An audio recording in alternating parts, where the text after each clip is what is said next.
Langit senja di Yogyakarta berwarna jingga kemasan, membentang luas di balik jendela rumah tua bergaya kolonial. Di serambi, duduk seorang lelaki sepuh dengan rambut perak yang disisir rapi ke belakang. Pak Surya, namanya, usianya 72 tahun. Namun wajahnya menyimpan keteduhan dan wibawa khas seorang intelektual tua. Dulu, ia adalah dosen filsafat di universitas negeri ternama. Kini, hari-harinya lebih banyak diisi dengan merawat tanaman, membaca buku, dan sesekali mengajar privat di rumah.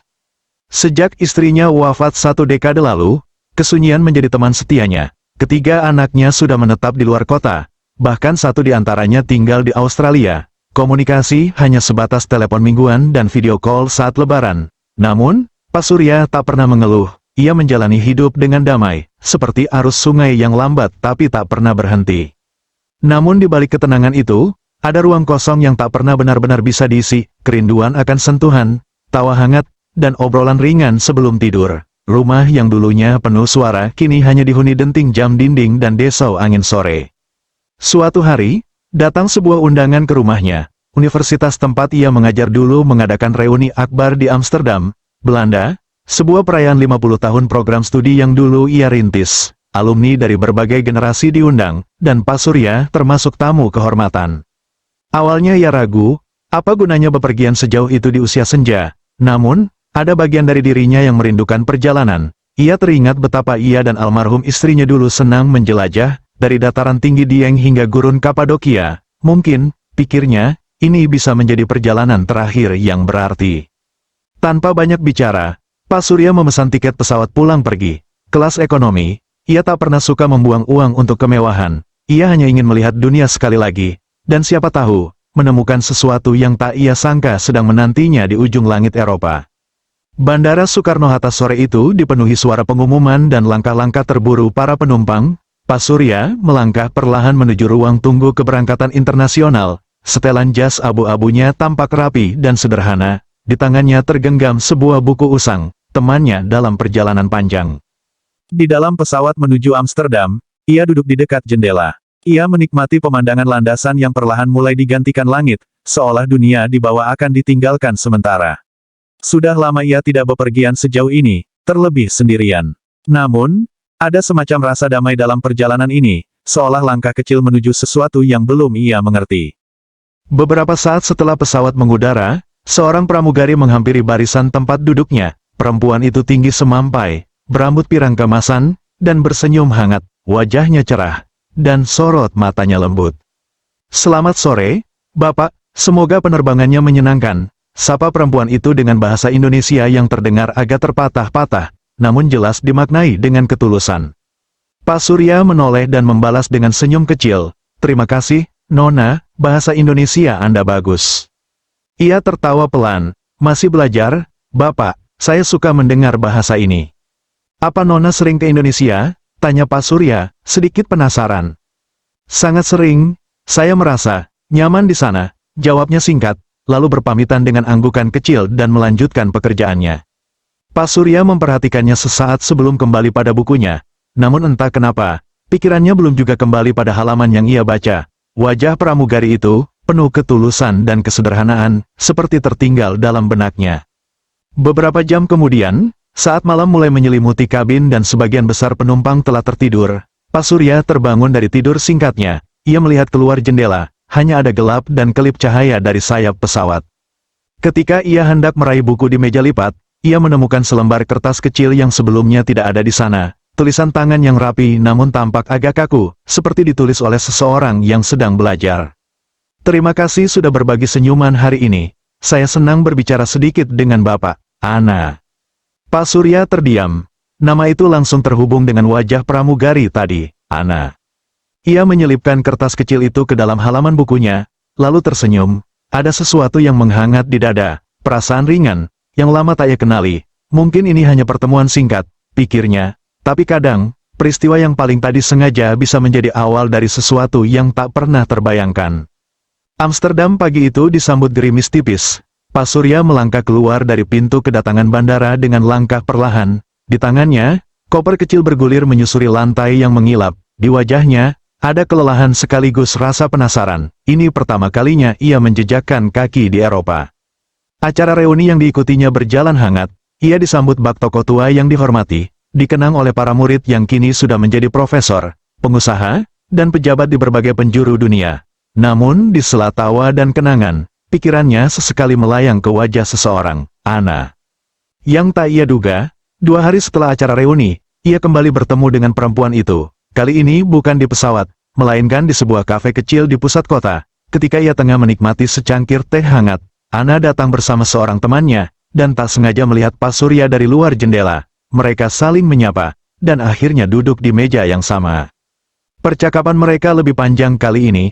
Anna bercerita bahwa ia mengambil cuti pendek dan memang sering berjalan-jalan sendiri di Amsterdam. Ia menyukai kesunyian yang tenang, sebagaimana Pak Surya menyukai percakapan tanpa tergesa. Hari-hari berikutnya mereka habiskan dengan berjalan di taman, mengunjungi museum, atau sekadar duduk di bangku publik sambil berbincang. Topik mereka jauh dari percintaan. Mereka bicara tentang hidup, kesendirian, buku, masa kecil, bahkan kehilangan. Namun, sesuatu tumbuh di antara mereka, diam-diam dan pelan, perasaan yang tak tahu dari mana datangnya, tapi terasa benar saat mereka bersama. Ketika Pak Surya kembali ke Indonesia, ia meninggalkan sesuatu di tangan Anna, sebuah surat singkat berisi ucapan terima kasih dan harapan agar mereka tetap bisa berhubungan. Anna membalas dengan sebuah foto kecil mereka berdua, di depan kanal, dengan catatan tangan, "Saya ingin mengenal Bapak lebih lama, jika itu tidak salah." Dan mereka pun mulai saling berkirim pesan, saling menelepon, bahkan sesekali bertemu kembali. Anna datang ke Indonesia, menginap di penginapan sederhana di Ubud, dan menemui Pak Surya di Yogyakarta. Mereka kini tak lagi asing. Namun, saat hubungan itu mulai tampak nyata, datanglah badai yang tak bisa dihindari, penolakan dari anak-anak Pak Surya. Mereka menganggap ayah mereka sedang tidak waras, jatuh cinta di usia senja, dengan perempuan asing yang terpaut usia hampir setengah abad. Dia bisa jadi cuma ingin harta ayah, kata anak sulungnya. Ini memalukan, kata anak bungsunya, dia sepantaran dengan cucu ayah. Pak Surya diam, di dalam hatinya, bukan perasaan marah yang muncul, tapi bingung, apakah ia egois karena mencintai lagi, apakah cintanya hanya nafsu tua yang mengada-ada. Anna pun menghadapi hal serupa di negerinya. Teman-temannya mencibir, keluarganya mempertanyakan, mengapa pria seusia kakekmu, apa yang kau cari dari hubungan seperti itu? Akhirnya, mereka memutuskan untuk mengambil jarak. Anna kembali ke Belanda tanpa kepastian. Pak Surya kembali pada sepinya, duduk di serambi rumahnya yang dulu, membaca buku dengan halaman kosong di dalam hatinya. Cinta yang mereka rasakan begitu dalam, namun tembok yang mereka hadapi terlalu tinggi. Mereka sama-sama bertanya dalam diam, apakah perasaan ini layak diperjuangkan? Musim hujan datang lebih cepat tahun itu. Di teras rumah Pak Surya, langit Yogyakarta tampak kelabu. Hujan turun tanpa suara, hanya ditemani angin dan aroma tanah basah. Sejak Anna pergi, hari-harinya kembali sunyi. Namun, sunyi itu kini terasa berbeda, seperti ada ruang yang terbuka, tapi tak terisi. Pak Surya mencoba mengalihkan pikirannya dengan membaca, menulis, bahkan mulai lagi berkebun. Tapi semua terasa hampa. Ia menyadari satu hal, kepergian Anna bukan hanya menghapus kehadiran seseorang, tapi juga menyapu harapannya untuk merasa hidup kembali. Di sisi lain, di sebuah desa kecil di pinggiran Amsterdam, Anna menjalani hari-hari dengan gelisah. Ia tetap bekerja, tetap tersenyum di kabin pesawat, tapi hatinya seperti tergantung di langit. Ia tahu, perasaan terhadap Pak Surya bukanlah angin lalu, tapi cinta yang tumbuh dengan perlahan dan sadar. Lalu suatu malam, di tengah hujan salju, Anna duduk di hadapan ibunya dan berkata, "Aku ingin mengenalnya lebih dalam. Aku ingin ke Indonesia, bukan untuk berlibur, tapi untuk mengerti apakah ini benar."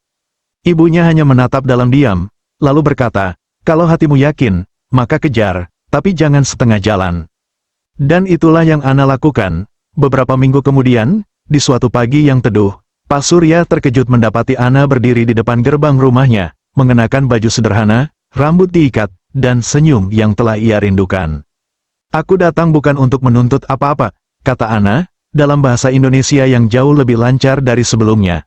"Aku hanya ingin mengenal keluargamu. Kalau mereka membenciku, aku akan pulang. Tapi aku tidak mau menyerah tanpa mencoba." Pak Surya terdiam. Hatinya bergetar. Dalam hari-hari berikutnya, Anna tinggal di rumah penginapan kecil tak jauh dari tempat tinggal Pak Surya. Ia belajar membuat makanan Jawa, mengikuti kegiatan warga, bahkan ikut membantu di posyandu desa. Diam-diam, Anak-anak Pak Surya mulai memperhatikan perempuan ini tidak hanya hadir karena cinta yang impulsif, tapi juga karena ketulusan.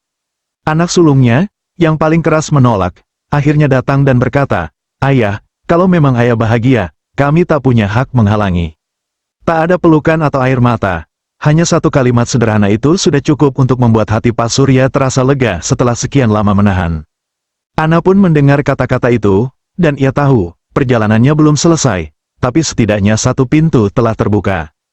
Pagi di Yogyakarta selalu datang perlahan, seperti tak ingin membangunkan siapapun terlalu cepat. Di halaman rumah Pak Surya, bunga-bunga Kamboja mulai mekar. Meja kayu panjang telah dihias dengan anyaman janur dan taplak batik coklat tua, tak ramai, tak mewah, tapi indah dan penuh makna.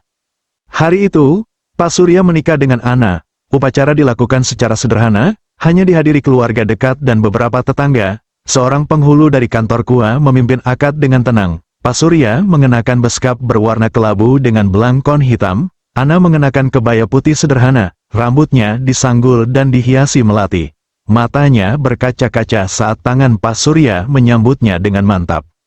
Tak ada musik keras, tak ada sorak-sorai, hanya senyum-senyum tulus dari wajah-wajah yang dulu menolak, tapi kini menerima. Setelah ijab kabul selesai, mereka duduk berdampingan di pelaminan kayu kecil di bawah pohon sawo tua. Pak Surya memegang tangan Ana dengan lembut, dan membisikkan, "Kamu tidak hanya menyelamatkan hatiku, Ana, kamu membuatku hidup kembali." Ana membalas dengan mata yang berbinar, "Dan Bapak membuatku tahu, rumah bukan selalu tempat, kadang rumah adalah seseorang." Setelah pernikahan itu, Ana memutuskan untuk mengatur ulang jadwal kerjanya. Ia tetap menjadi pramugari, tapi kini lebih banyak mengambil rute Asia. Setiap kembali ke Indonesia, ia tinggal bersama Pak Surya di rumah sederhana yang kini terasa penuh. Mereka menjalani hari-hari tanpa keinginan besar, hanya berbagi teh pagi, saling membaca puisi, menanam bunga, dan berbincang di serambi hingga langit menggelap. Hidup tak pernah terasa sesederhana dan seindah itu bagi mereka. Pak Surya tahu, hidupnya sudah jauh melewati tengah, tapi ia juga tahu, tidak ada batas waktu untuk mencintai, tidak ada kata terlambat untuk membuka hati. Dan cinta sejati tidak mengenal usia, bahasa, atau bangsa, ia hanya butuh dua hati yang siap menerima, dan satu keberanian untuk menjalaninya. Dan begitulah, di sebuah rumah tua di sudut Yogyakarta, cinta yang datang dari langit jauh, kini tumbuh membumi, tenang, dalam, dan sungguh-sungguh.